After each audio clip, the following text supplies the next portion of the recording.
Hello, assalamu alaikum, good morning, khush amdeed, je ayanu, goeiemorgen, pakhair ragle, ishpata, ladies and gentlemen. Welcome to Well This Morning. It is a very fine Monday morning over here in the Twin Cities especially, and I'm pretty sure all over the world and all over the country as well.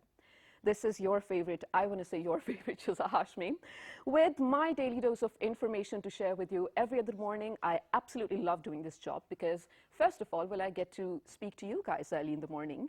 And secondly, along with you, I get to learn a lot, which is, well, my favorite part of it. We're just coming out of a weekend. I really hope the spirits are lifted because mine are, of course. It is only natural and normal for every human to feel like taking a break and relaxing and just, sort of keeping yourself away from everything happening in your life and just probably taking a day or two off from it to put your mind in place, especially. I think it is very important as well. That's what I was doing in this weekend. I really hope it was well for all of you too. Let's talk about the very problematic situation that we are in globally, the pandemic, the COVID-19 going on for, of course, more than 1.5 years now. And I think all of us have had it. We are done with it. But is it going away? No. So let's talk about the situation in this particular region. Over the weekend especially, I think all of us have been sort of exposed to one or another news about what's going on in our neighboring country especially, and similar areas too. For Pakistan, luckily, yesterday, it was almost 200 cases lower than it had been reported before. Almost daily, we were going in 5,000s, the number, generally speaking, of course. But if we cannot control it by Eid, we will probably surpass our maximum limit of controlling this all as well. So this is the moment I plead you guys, please be responsible and follow all the SOPs, because don't you want to spend your Eid with your loved ones? Don't you want to spend your Eid freely, not with the lockdown anywhere? And, for you to actually have the option to go out and enjoy all the things in your life.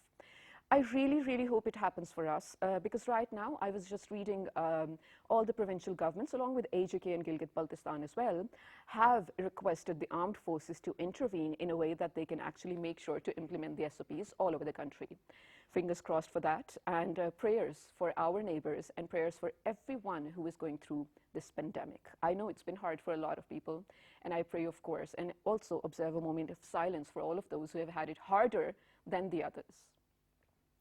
Ladies and gentlemen, we need to talk about the second Ashra, of course. Alhamdulillah, alhamdulillah, we have been, I want to say this is a chance for us. This is definitely a blessing for all the Muslims to be, first of all, able to observe this month of Ramadan. And then now that it's a pandemic, I feel like our prayers will definitely get answered in this month if we have sincere and loyal intentions.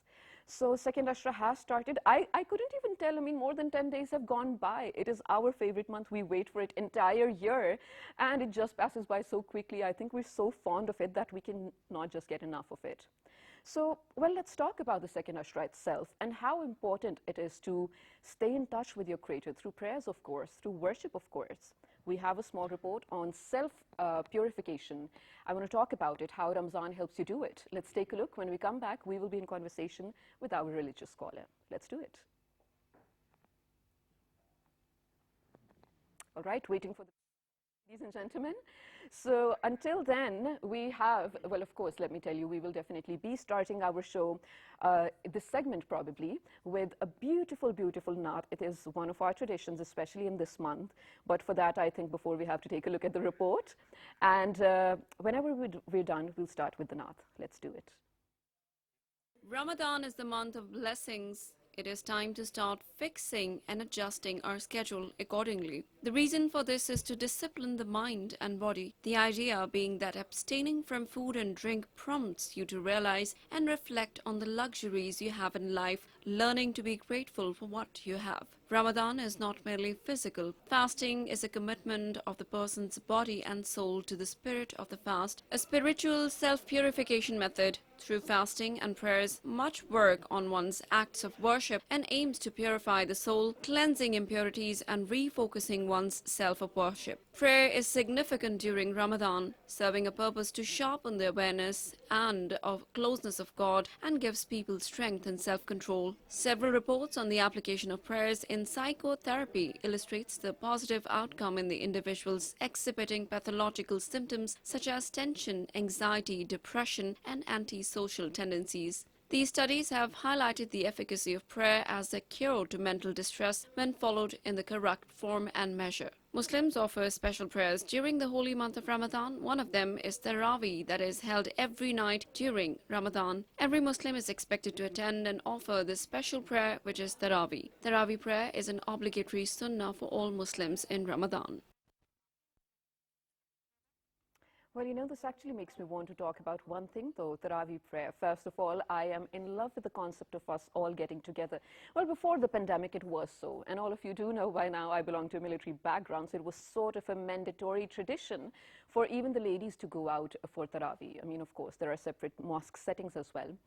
And one thing that really makes me happy is there are one or two people in particular on my Facebook who happen to be, yes, religious scholars, but because of the pandemic, they are avoiding physical gatherings, but they're actually sort of live streaming their Taraweeh prayer so that everyone can join in. I just absolutely love this effort. Anyway, without further ado, let's be introducing our very apt panel of guests over here. First of all, of course, our very, very favorite, we have already said that, but this person knows what to talk about and how to talk about it. A religious scholar and an accountant as well. Well, he's none other than Mr. Imran Sandhu. Assalamu alaikum, sir. Welcome back. Assalamu alaikum wa rahmatullah. How are you doing? I'm doing great. What about you? Alhamdulillah, I'm better. Better? Shukr, alhamdulillah. We were all praying for you, sir. Thank you very much. Next to Mr. Imran, we have someone, well, he is a Naat Khan, of course. We will definitely be starting this segment with his melodious and beautiful voice. He's none other than Muhammad Wasim Ilahi. Assalamu alaikum, Wasim. Welcome. Assalam. So, क्या सुनाएंगे आप? जी उर्दू का एक बहुत खूबसूरत कलाम है वो जी, please शुरू कीजिए. हश्र में खुद को जो देखूंगा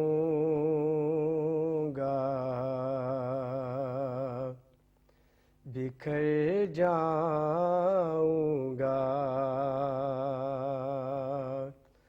आपने गर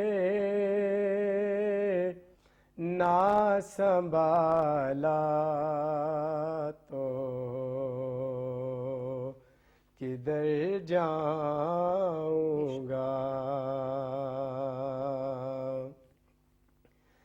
इतना मानूस हूँ आका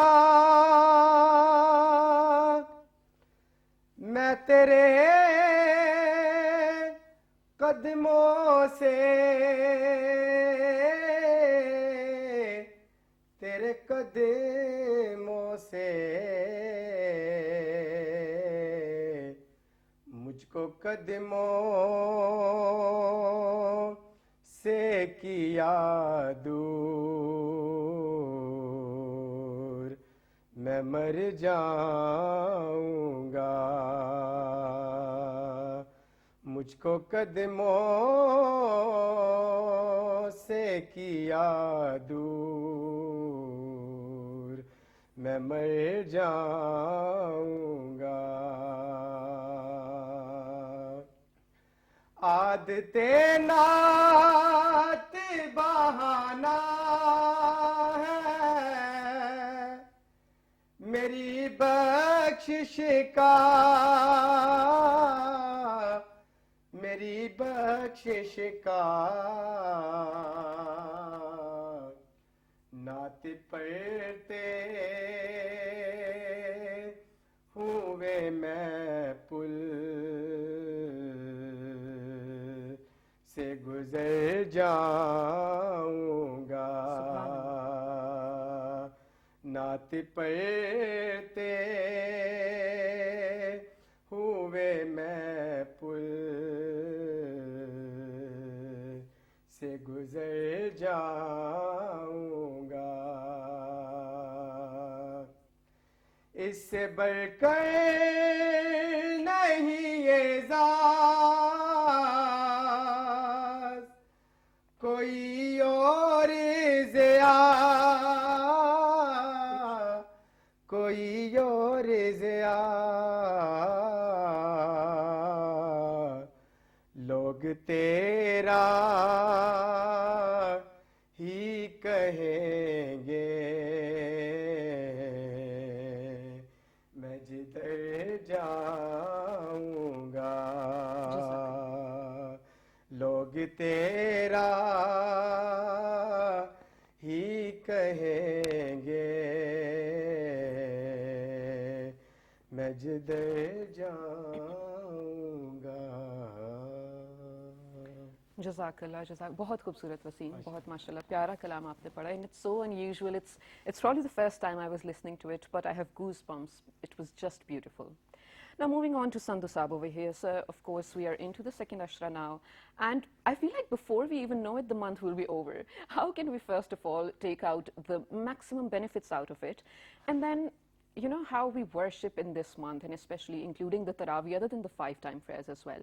I feel like there's a spiritual connection that is even deeper built, and it leads us to a process of self-purification that we were just also listening about. If you agree with me, kindly explain it, and if not, then as well. No, there is no reason to disagree with you on Yes. this. Definitely, a human being is a composition of three paradigms. All right. The first and the weakest paradigm is the body. Okay. The body is the weakest paradigm in the sense that a little disbalance in the Yes. bodily existence of a human being can just disturb the health. His health is going to go away. Yes, go on, please. So sorry. So, in the second paradigm is the mind, and the mind is a little stronger paradigm of existence of a human being. And the third is the spiritual side of a human being. All That right. is the strongest, most paradigm of human being, and the reason of existence. Yes. If the spirit is not inside of the body, it is called death. Yeah. One dies. And Allah says in Quran that when you are sleeping, your spirit, you are like dead, because your spirit comes back to me. So when the spiritual side goes back to Allah Ta'ala, it means death. So, but this ibadah, this worship of is focused on reducing the bodily needs and increasing the spiritual needs of a human being. All right. When you minimize your bodily needs, your spirit comes into the play, and it tells your mind that this is not the purpose of existence. Eating and sleeping is not the purpose of existence. Rather, worship is the purpose of existence. So in this Ramadan, there are two kinds of worship majorly. Yes. One, that you say your prayers on time, and then you increase it by standing in Taraweeh at night, and improvising or compromising on your sleep. Right. And then the second thing is you put your stomach, your digestive system, your bodily systems to rest, and do not eat whole of the month, except after Maghrib and before Fajr. Yes. Of course. Sunrise and sunset. Sunset. Yes. Before sunset and after sunset and before sunrise. So when you leave your eating, you change your eating habits, what happens is your body gets a shock. Okay. The first benefit is that your body gets a shock, and the type of fuel you are consuming changes. All right. You go on, instead of using glucose, the sugar content of the body transforms into consumption of fats. All right. And when you consume your fats, a thing known as ketosis, it starts. This ketosis actually is the consumption of ketones.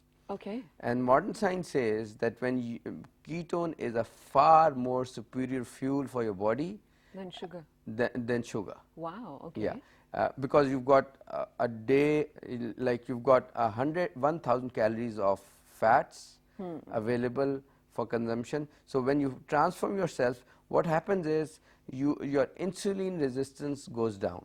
Okay. And you actually after 1 or 2 or 3 days, when you transform yourself from this fuel to that fuel, you become more active. And this, another thing is that this process of ketosis starts in your brain. It's a fuel of your brain, the ketones. All right. So your brain also becomes more active. And in Ramadan, you need a more active brain, because you have to go to Taraweeh, and you have to listen to the Quran. And when you listen to the Quran and you understand the Quran, it is a source of spiritual, physical, psychological, moral hidayah, or guidance for a human being. Beautiful, and that is absolutely true. But Sandhu Sahib, is spirit nafs? Nafs is a human being. Okay. And the desires and everything. Yeah, and it, as I explained earlier, it comprises of the physical side, got it, the psychological side, the intellectual side. So collectively it is called nafs. Yes, and the spiritual side. And spirit, Hazrat Shah Waliullah Rahmatullah Alayhi has written that spirit has two portions, two parts. One is Ruh-e Nasma, that is like the power. It is like a steam, actually. It gives you power to live. Right. It keeps your body into the right biochemistry. And the other one is the Ruh-e Natiqa, or Ruh-e Amri, that has come from Allah subhanahu wa ta'ala. So when these two spirits engage with each other, the human being is active. That is absolutely beautiful. But ladies and gentlemen, I have now the question that I am about to throw to Sandhu Sahib. This is something that is a very common issue, I want to call it as well. So a lot of people who do fast, everyone especially, they want to make sure, first of all, being a Muslim, and then I feel like being a Muslim, it is your struggle for your entire life, or your effort to make sure that your Creator loves you, winning the love and trust of Allah. So throughout Ramadan, you're doing great practices in terms of course, namaz, taraweeh, then fasting as well, then so many different kinds of good deeds as well. But as soon as the Ramadan is over, unfortunately so, even if you don't intend to, something will keep you busy, and then you will get off track of all the things that you were doing. For example, maybe your work starts, maybe your hours increase, similar things.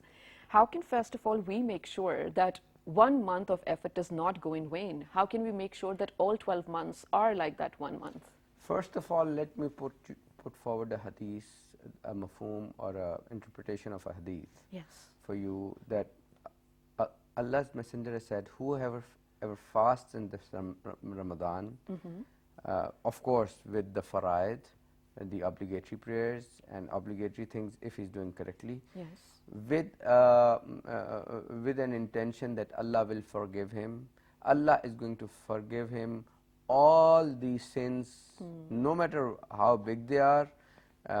If he has repented upon them in this Ramadan, Allah is going to forgive each and every sin. Subhanallah. The second aspect of this is, there's another hadith that says that in this month, the fasting and listening to the Quran in Taraweeh. On the Day of Judgment, the Taraweeh is going to come and say that this person left his nights, stayed awake in the night to listen to Quran, so forgive him, and Allah will forgive him. Taraweeh is going to come and do Shafa'ah. Wow. Similarly, the Roza is going to come, or the Saum is going to come and do the Shafa'ah, and say that this person left his bodily desires for you, and I witnessed to it, so please forgive him, and Allah will forgive him. Beautiful. So coming back to the question, the question is, what would make us roll over the taqwa in the next months, the coming months? The main question is, well, Ramadan is the month of practice to change or to transform your habits. One has got spiritual habits, one can change them, the intellectual or emotional habits, because you have to show restraint, the only thing that that that one needs to focus on is on sabr. Okay. And the way one wants to, roll it over to the next one is keep, nafli fasts or Okay. non-obligatory fasts. Prophet used to keep non-obligatory fasts out of Ramadan as well. For example, Yeah. every Monday and every Thursday. All right. This is a sunnah to keep fasts. So if you keep those fasts on a weekly basis, Yeah. it is going to remind you what you did in Ramadan. Similarly, there are nafli fasts on the 14th and 15th and 16th of the Islamic month, every Islamic month. This is Okay. also sunnah to keep fast. Yes.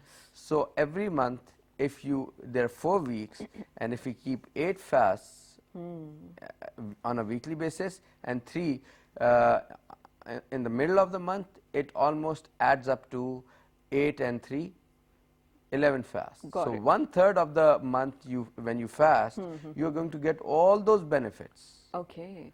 And I feel like that is so amazing and also a blessing as well. This does remind me of one thing.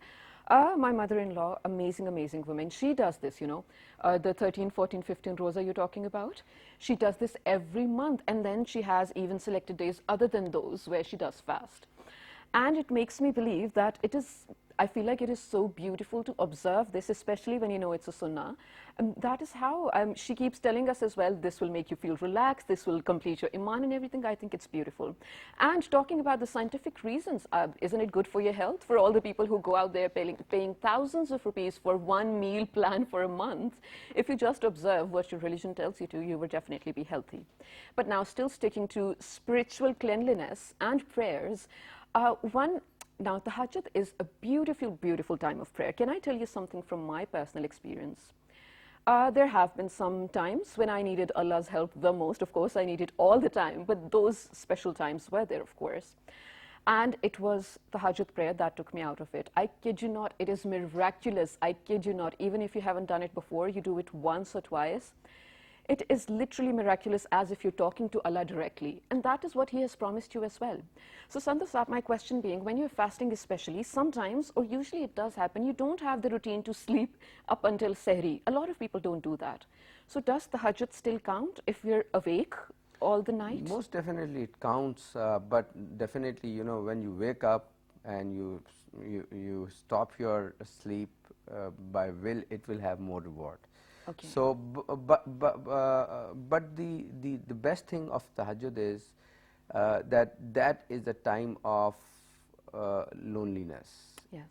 The time that makes you a great intellectual in a way that you can practice your extrovertism in the mornings and introvertism in the evenings. I like it. So these are two sides, psychological sides or psyches of human minds. Right. One needs to be in khalwat as well as in jalwat. So that this time, that the khalwat time, the introvert time, when you reflect on yourself, reflect on the deeds that you've been doing, it will bring you closer and closer and closer to your Creator. And you can talk to Him, you can go on a discussion with Him. Right. And this is going to mend and make the relationship much closer. Yes. So the tahajjud is, and Ramadan is the best time to practice it. Yes. Because you are waking up for The routine is quite for suhoor, and before suhoor, when you start preparing your suhoor, and even before 30 or 40 minutes before you go for another session of Qiyamul Layl, after you have done your Taraweeh. Right. So lots of reading of Quran in this month, in Taraweeh, and then in Qiyamul Layl as well. That is absolutely beautiful. Now, before we do wrap up this segment, Sandhu Saab, still talking about how spiritually we can enhance our connection, of course, with our Creator. When it is Iftar time or nearing Iftar time, it is said that, especially before opening your fast, all your prayers will come true if you ask from a clear or sincere heart as well. Are there some definite prayers, or are there some definite verses or actions that we can do in particular to make sure that we make the most of that time before iftari? Definitely, there's no definite prayer, Okay. you know, that one wants to ask from Allah subhanahu wa ta'ala, except what you need at that time. The best Exactly. prayer is the prayer of the need, what you But need Sandhu most Sahib, you of know the what, time. I feel like, sorry if I'm cutting you, do continue after this. But like you said, what you need at that time. When you know that Allah is listening to you at that time, things don't come to your mind. I mean, I have often found, again, I don't like talking about myself, but I guess I have to. I have often found myself wishing Allah mera roza kabool kare or meri ibadat kabool kare. For all the material things I list down, this is what I want, this is what I want, they don't come to me. It is almost like, it is very commonly said that when you see Khana Kaaba for the first time, whatever you wished for, it will get granted. But when you see it for the first time, nothing comes to your mind. What do you wish for? Yeah, definitely it comes with practice. The that's more you practice to talk to Allah, you know, when you just go back to the first show you did on PTV. Yeah. The mind might have gone blank at that day. Oh, all the time, yes. Yeah. But then with practice, you do it daily, then you become fluent, then you become more interactive. Same is the case if you start practicing prayer throughout the day, Yeah. 5 times a day, then your connection with God becomes so strong that even Allah subhanahu wa ta'ala puts in your heart what you need and what you have to ask from Him. So it is the connection basically. Beautiful. That if it grows stronger, Allah even can take out things from your heart, Unspoken. unspoken. Of course. And Allah knows your needs, every need. But the thing is, I would like to add something from myself as well. Yes, please. Like you've not asked this question. Mostly what we do is when we've fasted for whole of the day, we eat all kind of junk food, Fried food. fried food. Of course, those are niyamas, but see yourself in the mirror. Okay. And if you see that your stomach is coming out, you are overweight, then this means you are eating things out of proportion. Okay. The best person is the person who is eating in right proportions. And Prophet sallallahu alaihi wasallam has actually advised us on how to eat and how much to eat. So Prophet has said, divide your stomach into 3 proportions, Okay. 3 equal proportions. Keep 1 for the water, 1 for solid food, and the third one for air. So Okay. that air. So normally what we would do is we'll keep going on eating and eating and eating, and by the time the stomach signals to the mind, you have already eaten full. You are full to your neck. Absolutely. So and this is the science. The Prophet says, apply your mind even while you take your meals. Like first start with the water. Okay. Then my routine is that I start with vegetables, the Okay. green vegetables, and then I go on to the chapati and the roti. So it gives you a very, very good proportion of the meal. But what we do is we take all the complex carbs like pakoras and the samosas. Oh, how can you stop at pakoras? So all the day what you did your ketosis, you destroy that process that has gone, and you eat a lot of sugar and everything. So everything must be done. This is the message of Ramadan. Beautiful. Leaving food, and then when you eat in moderation. Absolutely beautiful. And Sandhu Sahib, this also makes you realize that you don't die if you don't eat food. You know what I'm saying? For example, I have seen a lot of people complain about it, or rather not fasting because they cannot make the entire day without not having food. It doesn't work that way. I mean, it's only natural to have a certain proportion, yeah, like you mentioned. But thank you so much, like always, Imran Sandhu Sahib, for being so informative. Inshallah, tomorrow. What do you want to talk about tomorrow? Let's talk about the ibadah of Tirawi.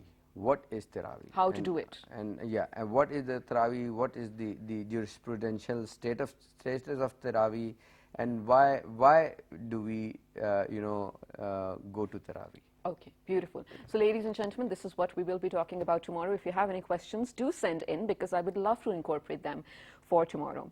Right now, we're going to a very short break. Thank you so much, Sandhu Saab. Wasim Saab, I will request you कि आप बैठें. Inshallah, show के खत्म होने पे आपसे एक और नात सुनेंगे. Right now, we're headed to a short break. When we come back, we will be in conversation with, well, let's talk about the youth of Pakistan, the youth of this particular region.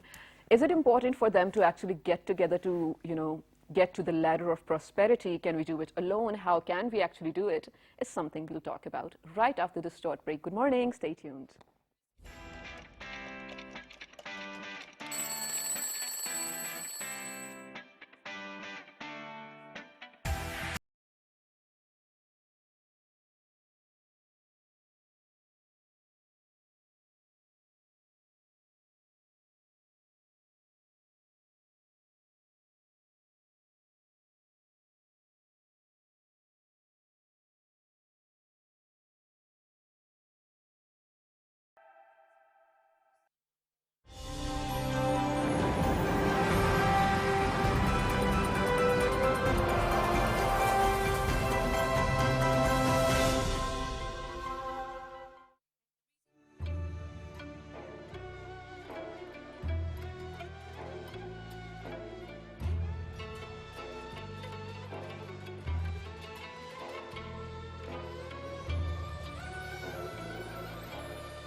Allah has granted us this month to purify our hearts from the blackness of sins that we have inflicted upon us.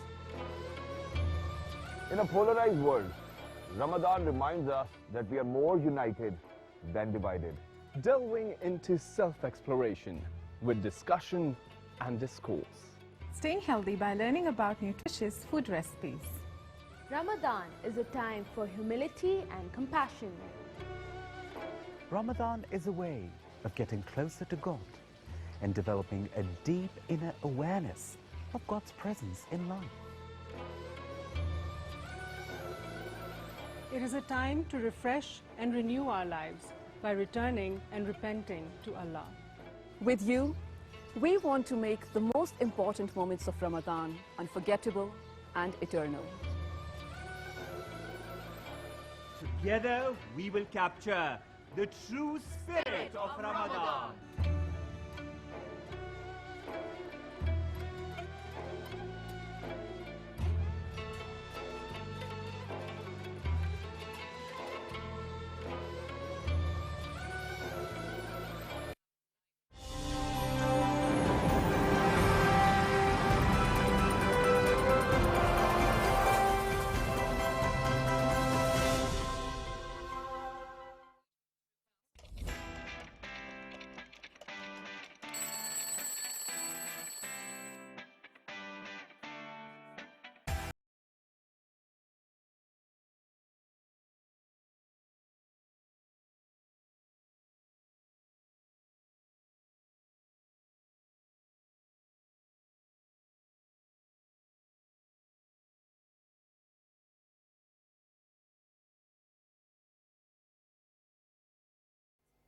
Assalamu alaikum. Welcome back to Well This Morning. This is Shiza Hashmi, of course.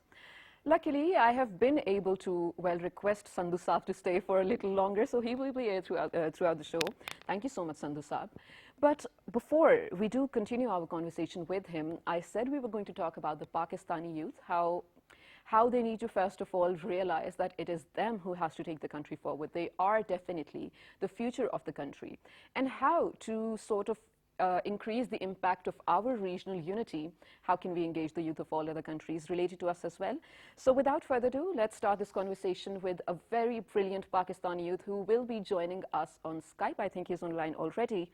Qasim Farasat, who happens to be the executive for the Commonwealth Youth Council as well. Hello, Assalamu alaikum, Qasim. How are you?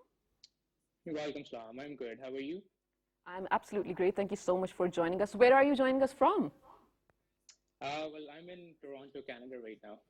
Oh, is it night time? It's midnight, yes. Oh, thank you so much for being here, first of all. So, My pleasure. Qasim, you are the executive, one of the very few from this region for a Commonwealth Youth Council as well. How did it come about? How were you to become a part of it? Well, there is a process. So it gets elected every 2 years at the Commonwealth Youth Forum, which happens side by side with the Commonwealth Heads of Government meeting, which is the General Assembly of the Commonwealth. That happens every 2 years as well. So I have been working on the youth issues, youth challenges, mostly as a volunteer for the last 5 or 6 years, I would say. And I've been very passionate about youth work. By profession, I do not belong to this industry, but I just realized that this is something that makes me really happy and it makes me very satisfied in terms of doing work through which I could provide back to the society. So through that volunteering, I just, I used to come across different opportunities, and then this opportunity came my way to be part of the Commonwealth Youth Council. So I contested for the elections, which happened in 2018 in London at the last Commonwealth Youth Forum. And that's when I got elected, and I've been the elected executive since. We're actually retiring this June when we have the next Commonwealth Youth Forum happening in Rwanda. All right, that is amazing. First of all, back to 2018, congratulations on that, on becoming a part of Thank you. this. Well, shortly speaking, because I do want to move on to your personal views, regardless of the organization that you work for. So before that, do let me know the activities that you have been engaging in ever since 2018, what your objectives were when you started. You have briefly mentioned it, but in detail. And have you come quite far along with those objectives? Well, so the thing is that in my volunteering for the last 5, 6 years, when it became more serious, I was doing volunteering even when I was in school, but it became really serious in the last 5, 6 years. I realized that there's a huge potential which is not being really utilized, and that's the youth, the human resource, the manpower of the youth. Currently, youth has the biggest cohort, youth population. It's the biggest cohort ever since the world has been there. Specifically in the Asian region, which is the most youth-dense region out of all the other regions. And talking about the South Asian region, Pakistan, India, and Bangladesh, these are the three countries that have like a huge bulge of youth. And I take that as a resource. Now I saw that there is a lot of challenges when it comes to tapping on this resource, tapping this resource for utilizing them for the benefit of the nation, for the benefit of the other fellow citizens. Right. So that was my natural motivation. That I wanted a platform where I have this ability to deliver a change. In terms of the objective, I think what I realized was that we talk about activism, especially the youth. We talk about activism quite a lot. We want to protest. We want to hold a rally. Those are all good things, but I really felt that there's a huge need of connecting with the policymakers, like the youth connecting with the policymakers. Absolutely. And this change that we talk about, this activism that we do, has to come through a democratic process. It cannot just be, we can always do a protest, we can always do a rally, but that will bring a very slight change. But to make it more sustainable, more impactful, it must be done through the democratic process. It must be done with negotiations and discussions with the policymakers. So that was my primary objective. Now, when I talk about the Commonwealth Youth Council, the reason why I got into it was that I could get a platform from where I could deliver all these things that I've observed, where I could be, a partner with the government in frameworking these institutions that could connect the youth with the government. And that's what I've done. For the South Asian region, Pakistan, India, and Bangladesh, like I mentioned, it has a huge youth cohort. In fact, the biggest in terms of a sub-region. There was no official mechanism at the national level for the youth to connect with their government, which is very strange. If you look at the government's role or their job, part of it is to shape the policies. And there's a lot of policies that has a huge youth stake to it. You talk about education, you talk about health, you talk about employment, entrepreneurship. These are the subjects that are highly linked with the youth. So it sounds very strange when you see that there is you are making a policy, but you don't have the biggest stakeholder on board. So that was my objective, and that's what I've done for Pakistan, India, Bangladesh, which were the three Commonwealth Asian countries that did not have an official youth body for the youth to connect with the government. So we did lobbying for the Pakistan National Youth Council to the government. And alhamdulillah, to our success, we were able to successfully collaborate with the government of Pakistan and launch the first ever Pakistan's National Youth Council in 2019. And I take pride in it that, we were there to connect with the government, do the lobbying, and then work with them in establishing this first National Youth Council. And similarly, I've done the same with the government of Bangladesh and India, whereby I've met their youth ministers, and I've done similar lobbying to develop a similar institute. And it's to our pride that we've been very successful in collaborating with the government of Bangladesh, and likewise we are doing the same with the government of India as well. And at the regional level, it's very unfortunate that Asia, despite having the highest youth population, it's almost about more than 750 plus million youth. And it's the highest. I mean, no other region comes close to us. Comes close to it. This is actually what I wanted to talk about next. First of all, your recognition of the issue at hand is absolutely apt, 100%, where you say that youth inclusion is necessary because, we know we are the future of, our country and then the region as well. Correct me if I'm wrong. When I was in my university, in that time, even I was hearing people becoming a part of the youth assembly. So I feel like there were definitely organizations working actively or, proactively for that matter, for the youth of Pakistan. But your effort to go beyond the borders is absolutely amazing. Now, this is sort of off script, what I'm going to talk about now. In the theory of IR particularly, or regionalism for that matter, a lot of scholars, they are satirical or actually are waiting for the right moment for regionalism in South Asia to grow because it is the perfect place for regionalism to flourish and exist. But the history has said otherwise.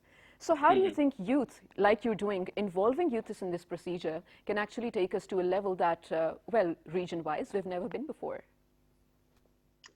Well, I think, like I said, youth is a huge resource. The only challenge with the youth, particularly of this region, and I am talking about the young people that I've personally experienced. I mean, this is not just a theory, it's a practical. They are so passionate. They are so passionate. They don't care about the hatred across the region, across the borders. They don't care about, the challenges. They want to unite. They want to work together. They're passionate. All they're looking for is a guidance. All they're looking for is the motivation. All they're looking for is mobilization, which has to come from the international organizations and their governments at the national level. So I personally feel that you've said it right. South Asian region is a perfect start for regionalism for the Asian region. Naturally, it has such a huge youth resource, and if it comes together, then it's very natural that you could work along, you can work on a lot of these common challenges that are faced by the youth of the South Asian region or the Asian region as a whole. I mean, you talk about climate change, you talk about unemployment, you talk about the COVID-19 pandemic. This is not just a particular issue that's being faced by the youth of Pakistan or the youth of China, maybe. I mean, it's something that is across the region. So it's really about time. Yes, so it's really about time that the youth comes together and works together on these issues. So, and it's very logical. The more resources you have, the better you are in overcoming these challenges. Thank you so much, Qasim, Farasat, for being with us, and secondly, for being so, well, I'm going to say informed about the issue that we are talking about. Just to make it clear, ladies and gentlemen, there was no negative connotation to the regionalism we were talking about. The only need for, well, South Asian region to develop this sort of regionalism, or the cohort, like we already mentioned, is for us to reach to the level of cooperation where we can deal with issues at hand collectively, like Qasim was mentioning, education for that matter, climate change for that matter, health, I mean every single thing. But now, ladies and gentlemen, we're really short on time, so towards the end I'm going to request Sandhu Saab to sort of give us a task on which we can, because we were talking about spiritual purification, give us a task where we can sort of evaluate ourselves how we're doing this Ramadan. So I would just advise over here whosoever wants to, reflect upon where we are and where we are at the end of the Ramadan. Take a pen and a paper, write down your good habits, and write down your bad habits, and try to put those very honestly on a paper, and start right from the first Ramadan to the 30th Ramadan to leave those bad habits. For example, some people might be smoking at the moment in this Ramadan, so you can put it, you can tag it that I want to quit smoking. This is the best month to do that. Beautiful. Similarly, somebody has a bad habit of eating more junk food, so tag it on a piece of paper and say that I want to quit this. So Ramadan is the best month. The reason is that this month actually enhances your willpower. I've noticed it does happen, and it's so almost miraculous. You wonder how did it come from, because earlier you where don't did do those it come from? And you've got so much barakah in this month, and Allah subhanahu wa ta'ala has made this month as a month of sabr. Yes. So the more you practice on your willpower, you'll keep on striking out the bad habits and inculcating, instead of that, good habits. Like you put funds into smoking, you start putting that fund into charity. Oh, beautiful. And that is, I think, a very helpful tip as well. Thank you so much, Sandhu Saab. Ladies and gentlemen, we will be heading out with a naat, with a beautiful, beautiful naat by Muhammad Wasim Ilahi. Before that, let me just say that, what we're going to talk about for tomorrow. Of course, we're going to continue building up, learning about Taraweeh and especially certain type of prayer in Ramadan. So throw your questions and suggestions at us on our social media pages, Twitter, Facebook, and YouTube with the name of World This Morning. And the repeat of this show you will be able to catch at 5 past midnight. Till the next time, take care. Remember us all in your prayers. Allah Hafiz. Wasim, please take it away. वो कैसा समा होगा, कैसी वो घड़ी होगी, जब पहली नजर उनके रोजे पे पड़ी होगी। ये कूचा आका है,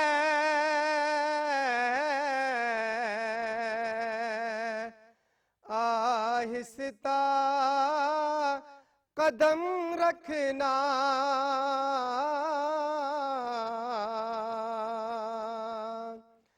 ये कूचा आका है, आहिस्ता कदम रखना,